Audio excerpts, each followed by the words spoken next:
channel Ngulik Horor.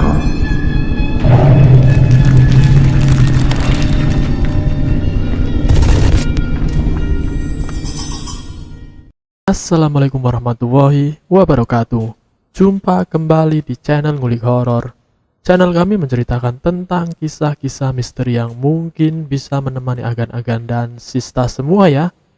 Kali ini saya akan membawakan kisah misteri yang ditulis oleh Ed Pesugihan. Kalian juga dapat mengunjungi tweet beliau langsung ya.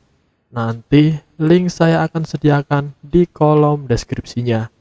Yuk, daripada kita lama-lama, langsung saja kita simak ceritanya.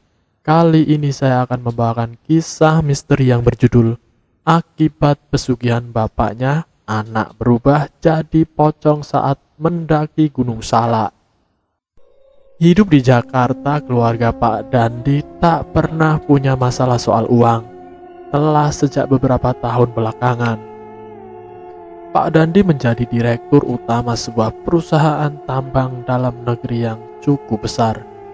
Ia dan keluarga melihat segala hal yang mereka punyai layak disebut kaya raya. Meski begitu, ia dan istrinya hidup penuh kesepian. Ririn, anak satu-satunya Pak Dandi, sudah beranjak dewasa dan mulai kerap meninggalkan rumah.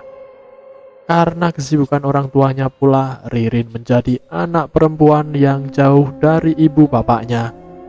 Kebutuhan-kebutuhannya amat tercukupi, namun kedekatan emosionalnya begitu kurang. Suatu hari lantaran lelah dengan kegiatan perkuliahan, Ririn memutuskan mendaki Gunung Salak di Sukabumi bersama teman-temannya. Ia berangkat dengan 5 orang lain. Lantaran saat itu sedang musim hujan, salah satu temannya mengimbau Ririn untuk tak lupa membawa mantel guna berjaga-jaga. Menuruti apa kata temannya, dibawalah sebuah mantel yang tergeletak di ruang tamu rumah. Sesaat sebelum Ririn berangkat ke tempat perkumpulannya dengan teman-teman di stasiun Senen, belakangan ia baru tahu kalau mantel itu ialah milik bapaknya. Singkat kata, saat setelah semua orang berkumpul, Ririn dan kelima temannya lantas menuju kaki Gunung Salak. Mereka memulai pendakian pada pukul 5 sore. Seketika 4 hingga 5 jam pendakian, mereka hampir sampai di pos tempat mereka akan menginap. Namun hujan tiba-tiba jatuh begitu deras. Lantaran kedinginan, Ririn dan teman-temannya lantas mengeluarkan mantel masing-masing dari tas, memakainya. Semuanya berjalan lancar dan tidak ada keanehan sama sekali sebelum Ririn mulai menggunakan mantel bapaknya yang ia bawa. Sesaat setelah Ririn menggunakan mantel itu, teman-temannya mendapati wajah Ririn berubah. Berangsur-angsur mantel abu-abu yang Ririn pakai itu berubah warna menjadi putih kotor, mirip dengan kain kafan yang telah tua.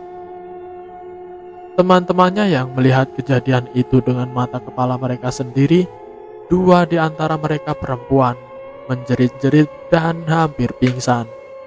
Ketika mantel tersebut melekat di tubuh Ririn lalu terlihat seperti mayat hidup. Kaki dan wajahnya putih dan hampir membusuk, dan bau dengan mayat yang telah dikubur lama menyebar kemana-mana. Di sisi lain, Ririn sendiri tak paham apa yang sebenarnya terjadi dengan dirinya. Ia hanya menjerit-jerit dan menangis, meminta teman-temannya melepaskan mantel itu. Sementara teman-teman Ririn melihat Ririn sebagai pocong. Namun di sisi lain, teman-temannya tak bisa melakukan apapun.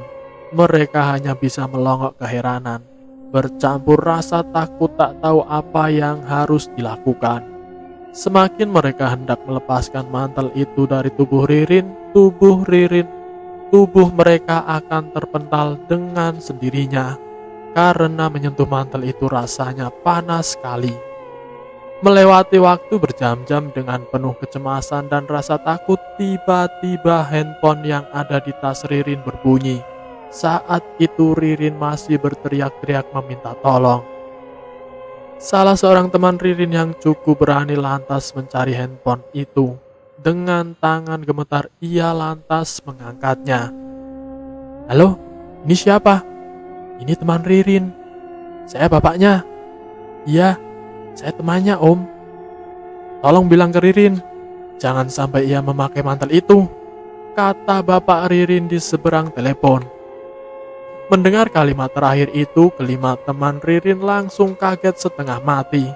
Mereka menduga-duga apa yang terjadi, mengingat pesan bapak Ririn kepada mereka ialah sesuatu yang sangat spesifik dan cenderung aneh. Sampai pada suatu titik ada seorang teman laki-laki Ririn yang sebelumnya tak mengucap sepatah kata pun, tiba-tiba menyeletuk.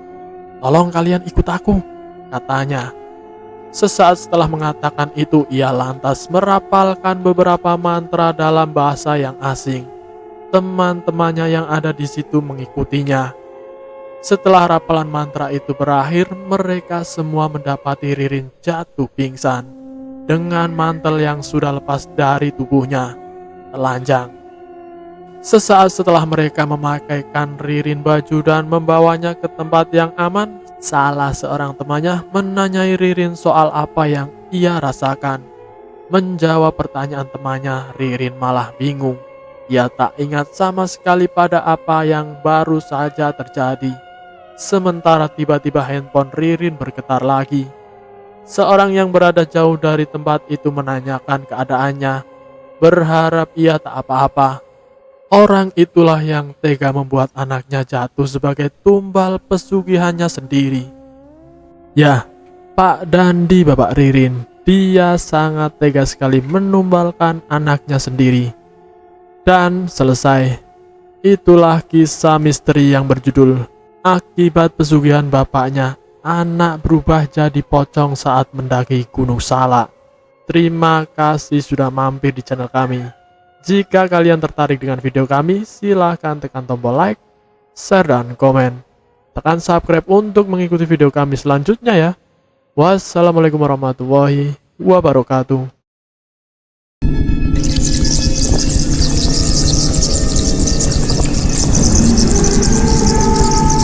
Selamat datang di channel Ngulik Horor.